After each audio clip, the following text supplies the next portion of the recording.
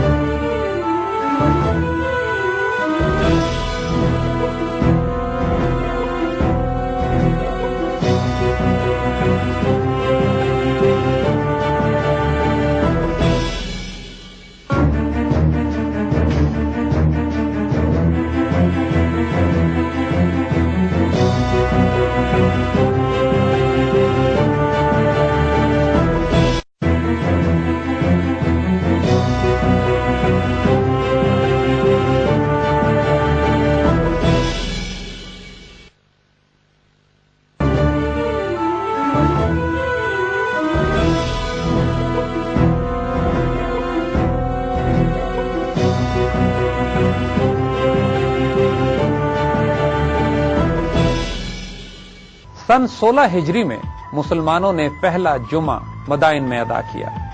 حضرت سعد بن ابی وقاص نے قیام مدائن ہی میں کیا، لیکن چونکہ بادشاہ فرار ہو چکا تھا اور اس کے ساتھ اس کی فوج کے خاصے دستے بھی نکل گئے تھے، لہذا اس بات کے خاصا امکان باقی تھا کہ دوبارہ جھڑپیں ہوں گی ان کے ساتھ۔ لہذا بادشاہ کی تلاش میں دستے آگے روانہ کیے گئے اور یہی ہوا کہ جلولہ کے مقام پر پہلی جھڑپ ایرانیوں کے ساتھ ہوئی، جس میں 15,000 کے قریب وہ پھر قتل کیے گئے، ان کی مزید کمر توڑ دی گئی۔ جلولہ کی شکست کے بعد یزدگرد اپنی فوج کے ساتھ حلوان کی طرف نکل گیا۔ مسلمانوں نے اس کا تعاقب کیا لیکن وہ حلوان میں مسلمانوں کے ہاتھ نہ آیا۔ لیکن اس کیمپین کا فائدہ یہ ہوا کہ اب عراق مکمل طور پر مسلمانوں کے ہاتھ آ چکا تھا۔ عراق کا کوئی شہر اب ایسا نہیں باقی بچا تھا جس پر مسلمانوں نے قبضہ نہ کر لیا ہو۔ عراقی سرحد سے نکل کر ایرانی سرحد کے پار یزدگرد اپنی فوجوں کے ساتھ، بچے کچے لشکر کے ساتھ اور جو اس کے اہل عیال تھے وہاں فرار ہو چکا تھا۔ حضرت عمر رضی اللہ تعالی عنہ نے حضرت سعد بن ابی وقاص کو اجازت نہیں دی کہ عراق کی سرحد پار کر کے ایران کی سرحدوں کے اندر جنگ کو برپا کیا جائے۔ حضرت عمر رضی اللہ تعالیٰ عنہ کی رائے یہ تھی کہ مسلمان پہلے عراق کو مستحکم کریں، کیونکہ ایران میں جانے کا اندیشہ یہ تھا کہ ابھی تک سلطنت فارس کی سینٹر آف گریوٹی یعنی ان کا مرکز بادشاہ موجود تھا ابھی تک، اور ایرانی قوم میں آتشی انتقام ابھی تک بھڑک رہی تھی، اور اس بات کا اندیشہ تھا کہ مسلمان اگر عراق کو مستحکم کیے بغیر اپنی سپلائی لائن اور اپنی مین پاور کو بہت زیادہ ایکسٹینڈ کر دیں گے ایرانی حدود کے اندر، تو پھر شاید آگے جا کے کیمپین میں اس کو سنبھالنا ممکن نہ رہے۔ حضرت عمر نے یہ فرمایا کہ کاش ہمارے اور ایرانیوں کے درمیان کوئی رکاوٹ حائل ہو جاتی کہ نہ وہ ہماری طرف آتے نہ ہم ان کی طرف جاتے۔ حضرت عمر رضی اللہ تعالیٰ عنہ نے مسلمانوں کو یہ حکم دیا کہ عراق ہی کو مستحکم کیا جائے، اور طویل عرصے تک مسلمانوں نے حضرت سعد بن ابی وقاص کی قیادت میں مدائن میں قیام کیا، لیکن مدائن کی آب و ہوا مسلمانوں کو سوٹ نہ کی، بہت زیادہ تعداد میں مسلمان بیمار بھی ہونے لگے۔ جب یہ اطلاع حضرت عمر رضی اللہ تعالیٰ عنہ کو پہنچی تو آپ نے حضرت سعد بن ابی وقاص کو حکم دیا کہ ایسا مقام تلاش کیا جائے کہ جو عربوں کے اونٹوں کو راس آتا ہے، کیونکہ آپ نے فرمایا کہ عربوں کو وہی علاقے راس آتے ہیں جو ان کے اونٹوں کو راس آتے ہیں، اور اس کے لیے جو مقام تلاش کیا گیا جہاں پہ نیا شہر آباد کرنے کا حکم دیا گیا، اس کی شرط سیدنا عمر نے یہ لگائی کہ اس شہر کے درمیان اور مدینے کے درمیان کوئی رکاوٹ نہ ہو، یعنی براہ راست اگر کوئی شخص وہاں سے چلے تو بغیر کسی رکاوٹ اور دقت کے مدینہ پہنچ سکے۔ اس نئی فوجی چھاونی کا نام کوفہ رکھا گیا۔ عملی طور پر عراق کی سرحدوں کے اندر جنگیں ختم ہو چکی تھیں۔ یہ وہ وقت تھا کہ جب عراق کو نئے انتظام سازی کی جا رہی تھی، دین کو پھیلایا جا رہا تھا، عراق میں تمام جتنی زمینیں تھیں ان کو ناپا اور تولا جا رہا تھا، خراج اور مالیے کا حساب کیا جا رہا تھا، ایگریکلچر لینڈ تقسیم کی جا رہی تھی، اور وہ تمام معاملات جو حکومت سازی اور انتظام سازی کے ضروری ہوتے ہیں ان کو بڑی تیزی کے ساتھ تکمیل پہنچایا جا رہا تھا۔ عراق کی آبادی اتنا تیزی سے مسلمان ہونا شروع ہوئی اور اختیاری طور پر اس نئے دین کو تسلیم کر لیا جس نے ان پر غلبہ پایا تھا۔ اسلام تلوار کے زور پر صرف پرشین امپائر کو پیچھے ہٹانے کے لیے پھیلا۔ جہاں تک اسلام کو حقیقی طور پر دل سے قبول کرنے کا تعلق ہے وہ محبت اور پیار سے، اور اس عدل اور انصاف کی بنیاد پر اس دین نے پھیلنا شروع کیا کہ وہ عراقی جو اس وقت مسلمان ہوئے تھے آج تک عراق اسلام کی سرزمین ہے۔ عراق کی کیمپین کے ختم ہونے کے بعد حضرت عمر رضی اللہ تعالی عنہ نے جب یہ فیصلہ کیا کہ مزید ایران میں کوئی فوج کشی نہیں کی جائے گی تو حضرت سعد بن ابی وقاص کو مدینے بلا لیا گیا۔ حضرت سعد بن ابی وقاص مدینہ واپس تشریف لا کے اس کے بعد مزید کسی بڑی جنگی مہم میں شرکت نہیں کرتے۔ حضرت عمر نے آپ کو اس کمیشن کا حصہ بنایا تھا، ان 6 افراد کے گروپ کا حصہ بنایا تھا جس نے اگلے خلیفہ کا تعین کرنا ہے، بلکہ غالب رائے تو شاید یہ بھی تھی کہ آپ خلیفہ مقرر کر دیے جاتے۔ آپ نے اس کے بعد گوشہ نشینی کی زندگی اختیار کی۔ مدینے کے باہر آپ نے اپنے ایک چھوٹا سا ایک گھر ایک زمین پہ بنایا جو آپ کو حضور صلی اللہ علیہ وسلم نے عطا فرمائی تھی، اور اپنی بقیہ زندگی آپ نے اسی پر خاموشی سے تنہائی میں گوشہ نشینی میں گزاری۔ جب بعد میں مسلمانوں میں اختلافات پیدا ہوئے اس وقت بھی آپ کسی قسم کے اختلاف میں شریک نہیں ہوئے۔ آپ تشریف لاتے مسلمانوں کو سمجھانے کے لیے، اور جب کوئی مسلمان نہ سمجھنا چاہتا تو آپ بغیر جھگڑے میں پڑے واپس اپنی جگہ تشریف لے جاتے۔ جب آپ سے لوگوں نے کہا کہ آپ ان جنگوں میں شامل ہوئیے جو مسلمانوں کی آپس میں ہو رہی تھی، تو آپ نے فرمایا کہ مجھے کوئی ایسی تلوار لا کے دو جس کو اللہ نے زبان دی ہوئی ہو، جو مجھے یہ بتائے کہ مسلمان کون ہے اور کافر کون۔ آپ کا انتقال 82 سال کی عمر میں مدینہ منورہ کے پاس اپنے گاؤں میں ہوا۔ یہ تقریباً 55 ہجری کا واقعہ ہے۔ آپ کے جسد خاکی کو مدینہ منورہ لایا گیا، تمام مدینے میں کوہرام مچ گیا۔ سیدہ عائشہ طاہرہ رضی اللہ تعالیٰ عنہ امہات المومنین میں سے اس وقت حیات ہیں۔ آپ نے حکم فرمایا کہ نماز جنازہ مسجد نبوی کے اندر پڑھائی جائے تاکہ خواتین بھی شامل ہو سکیں۔ اس حکم پر نماز جنازہ حضور صلی اللہ علیہ وسلم کے روضے مبارک کے ساتھ پڑھائی گئی۔ آپ کے جسد مبارک کو روضے کے ساتھ رکھ دیا گیا، اور مدینے کی تمام خواتین اور ام المومنین سیدہ عائشہ طاہرہ نے بھی نماز جنازہ ادا کی۔ آپ نے اپنے بیٹے کو وصیت کی تھی کہ آپ کو اس کرتے میں دفن کیا جائے جس کو پہن کر آپ نے بدر کی جنگ لڑی تھی۔ آپ کو جنت البقیع میں دفن کیا گیا۔ حضرت سعد بن ابی وقاص رضی اللہ تعالیٰ عنہ ایک درویش صفت صحابی، دنیا سے قطعاً تعلق نہ رکھا، اور اپنے آپ کو مدینے کے باہر جس بستی میں آباد کر لیا، ساری عمر پھر وہیں گزار لی۔ آپ کے بیٹے ایک مرتبہ آپ کے پاس آ کے کہتے ہیں کہ پوری دنیا بادشاہتیں اور حکمرانیاں آپس میں بانٹ رہی ہے، آپ کیوں نہیں حصہ لیتے؟ آپ نے فرمایا کہ میرے بیٹے، میں نے رسول اللہ صلی اللہ علیہ وسلم سے سنا ہے کہ اللہ اس شخص سے محبت کرتا ہے جو تنہائی اور گوشہ نشینی اختیار کرتا ہے۔ حضرت سعد رضی اللہ تعالیٰ عنہ کی دعا لوگ طلب کرتے تھے، آپ کی بد دعا سے خوف کھاتے تھے۔ آپ کو حضور صلی اللہ علیہ وسلم کی طرف سے وہ بشارتیں عطا ہوئی تھیں جن پر بجا طور پر رشک کیا جا سکتا ہے۔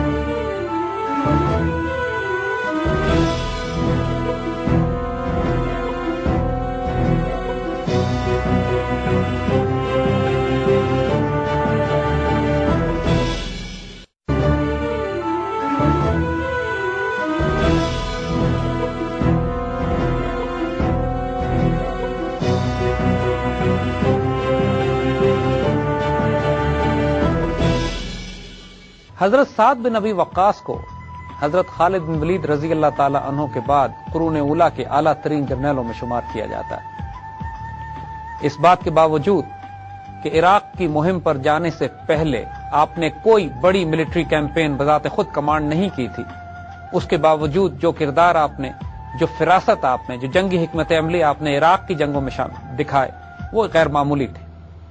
حضرت عمر رضی اللہ تعالیٰ عنہ کو شروع میں شک تھا کہ شاید سیدنا سعد بن ابی وقاص رضی اللہ تعالیٰ عنہ اس جنگ کی ذمہ داریوں کو پورا نہ کر سکیں، اسی لیے اوور آل کمانڈ حضرت عمر نے اپنے ہاتھ میں رکھی۔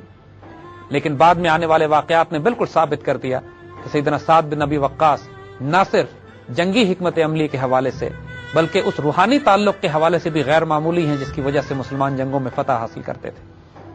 جو فیصلہ کن لمحہ تھا اس پوری عراقی کیمپین کا، وہ ایک معجزہ تھا۔ جیسے ہم نے عرض کیا، یہ وہ موقع تھا کہ جب سعد بن ابی وقاص رضی اللہ تعالیٰ عنہ اپنی تمام فوج کے ساتھ دریا میں اتر جاتے ہیں، اس دریا میں جس میں سیلاب چڑھا ہوا تھا، اور دریا کو حکم دیتے ہیں کہ مسلمانوں کو کوئی گزن نہ پہنچے، اور اللہ سے دعا کر کے اللہ کے بھروسے پر، جس پر ایرانی دیواں آمدن کہہ کر راہ فرار اختیار کرتے ہیں۔ یہ پوری عراقی کیمپین کا ایک کلمنیشن، ایک فائنل پوائنٹ تھا۔ قادسیہ کی جنگ میں اس سے پہلے اپنے سے کئی گنا زیادہ بڑے دشمن کو حربی حکمت عملی پہ بھی شکست دی جا چکی تھی۔ یہ شکست جو مدائن پہ دی گئی، یہ روحانی قوتوں سے دی گئی، جنگ کی ہی نہیں گئی۔ یہاں پر دشمن نے راہ فرار اختیار کی اس ایسے معجزے کو دیکھ کر جو ان کی عقلیں ماننے کو تیار نہیں تھی، لیکن آنکھیں ہوتا ہوا دیکھ رہی تھیں۔ یہ وہ ڈائمنشن ہے جس کا ہم بار بار ذکر کرتے ہیں، اس لیے کہ اگر اس ڈائمنشن کو نکال دیا جائے، اس روحانی پہلو کو نکال دیا جائے، پھر قرون اولیٰ کی کوئی جنگ نہ سمجھی جا سکتی ہے، نہ اس کے تاثیر کو دیکھا جا سکتا ہے، نہ آنے والے واقعات میں ان کی جھلک دیکھی جا سکتی ہے۔ یہ عقلی بنیادوں پہ نہ طے ہونے والے واقعات ہیں، نہ عقلی بنیادوں پر یہ مار کے لڑے گئے۔ جو لڑ رہے تھے وہ بھی جانتے تھے کہ اس کے اندر جو روحانی ڈائمنشن شامل ہے، جو روحانی پس منظر ہے، وہ اتنا غیر معمولی ہے کہ ان کو فتح کی بشارت جنگ سے پہلے دے دی جاتی تھی، اور جب جنگ سے پہلے ہی فتح کی بشارت دے دی جائے تو اس کے بعد جو حوصلہ، جو جذبہ اور جو سائیکولوجیکل سپیریورٹی فوجوں کو نصیب ہوتی ہے، وہ ہر طرح سے اس کمی کو پورا کر دیتی ہے جو فوجی اور عسکری اعتبار سے مسلمانوں کو نصیب تھی۔ حضور صلی اللہ علیہ وآلہ وسلم نے کسرا کے لشکروں کی، اس کی سلطنت کی تباہی کی بشارت حضرت سراقہ کے وقت میں ہی دے دی، ہجرت فرماتے ہوئے۔ اس کے بعد حضرت سعد بن ابی وقاص رضی اللہ تعالیٰ عنہ کو آپ نے رجل صالح کی بشارت بھی دی، یہ بھی بشارت دی کہ ان کے ہاتھوں اللہ تعالیٰ مسلمانوں کو فتح نصیب کرائے گا، اور ان کو مستجیب الدعوات بھی قرار دیا۔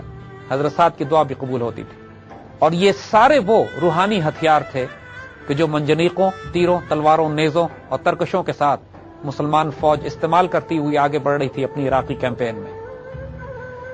اس کے بعد جو واقعات ہوتے ہیں، مسلمان ایک طرف ایران پراپر میں بھی داخل ہوتے ہیں آنے والے وقتوں میں، ایران پراپر میں داخل ہونے کے بعد افغانستان، ایشیا وسطی اور ہند کی طرف مسلمانوں کا لشکر روانہ ہوتا ہے۔ دوسری طرف مصر میں مسلمان فوجیں داخل ہوتی ہیں، اور مصر کو فتح کرتے ہوئے، جو کہ افریقہ کے لیے ان کا دروازہ تھا، پورے شمالی افریقہ سے ہوتی بھی مسلمان فوجیں اس مقام پر پہنچ جاتی ہیں کہ جہاں پر پیسیفک اوشن یا بحر ظلمات مسلمانوں کا راستہ روکتا ہے۔ علامہ اقبال نے اپنا خوبصورت شعر کہ دشت تو دشت دریا بھی نہ چھوڑے ہم نے، بحر ظلمات میں دوڑا دیے گھوڑے ہم نے، 3 بڑی بڑی ملٹری کیمپینز کی طرف اشارہ کرتا ہے۔ دشت سے مراد وہ ڈیزرٹ کیمپینز ہیں جو مسلمانوں نے جزیرہ نما عربیہ سے نکل کر عراق میں اور شام کی طرف کی۔ دریا بھی نہ چھوڑے ہم نے، یہاں سے دریا سے مراد یہی مدائن کا واقعہ ہے کہ جہاں پہ سعد بن ابی وقاص رضی اللہ تعالیٰ عنہ نے اپنی فوجیں مدائن میں داخل کر دی تھی۔ اور جب مسلمان مغربی افریقہ تک پہنچتے ہیں اور مسلمان سپاہ سالار سمندر میں اپنا گھوڑا ڈال دیتا ہے اور یہاں پر وہ اللہ سے کہتا ہے کہ یا اللہ اگر یہ سمندر میری راہ میں حائل نہ ہوتا تو میں اس سے بھی آگے جا کے جہاد کرتا، اس پیسیفک اوشن کو، اس واقعے کو علامہ اقبال دشت تو دشت دریا بھی نہ چھوڑے ہم نے، بحر ظلمات میں دوڑا دیے گھوڑے ہم نے سے تشبیہ دیتے ہیں۔ یہ اتنی غیر معمولی کیمپینز ہیں اور اتنے مختصر ترین عرصے میں یہ کیمپینز کی گئیں کہ تقریباً حضرت ابو بکر صدیق رضی اللہ تعالیٰ عنہ کے پہلے لشکر کو جو عراق اور سیریا میں شام میں روانہ کیا گیا، اس کے 70 سال کے عرصے میں مسلمان ایک طرف پرشین اور رومن امپائرز کو شکست دے کر ایشیا وسطی ماوراء النہر کے علاقے فتح کر چکے تھے اور ماسکو کی ریاست کے قریب پہنچ چکے تھے۔ ایک طرف ایسٹرن ترکستان اور چین کی سرحدوں سے ٹکرائے اور ایک طرف ماسکو کے دروازے پہ دستک دی۔ ایک طرف بائزنٹائن امپائر پورے مشرقی وسطی سے نکال باہر کی اور تمام وہ علاقے جو پرشین امپائر کے تھے وہ مسلمانوں کے قبضے میں آئے۔ افریقہ میں داخل ہوئے تو مغربی افریقہ سے ہوتے ہوئے یورپ اور اسپین میں داخل ہو گئے اور فرانس کے دروازے کھٹکھٹانا شروع کیے۔ یہ اتنی غیر معمولی کیمپین تھی جو صرف تیروں، تلواروں اور نیزوں اور ہتھیاروں سے نہیں لڑی گئی۔ اس کا جو روحانی ڈائمنشن تھا وہ اس کی عسکری، اس کی فوجی اور اس کی حربی ڈائمنشن کے ساتھ لازم و ملزوم تھا۔ انشاءاللہ ان تمام ڈائمنشنز پہ اگلے پروگراموں میں بات کرتے جائیں گے۔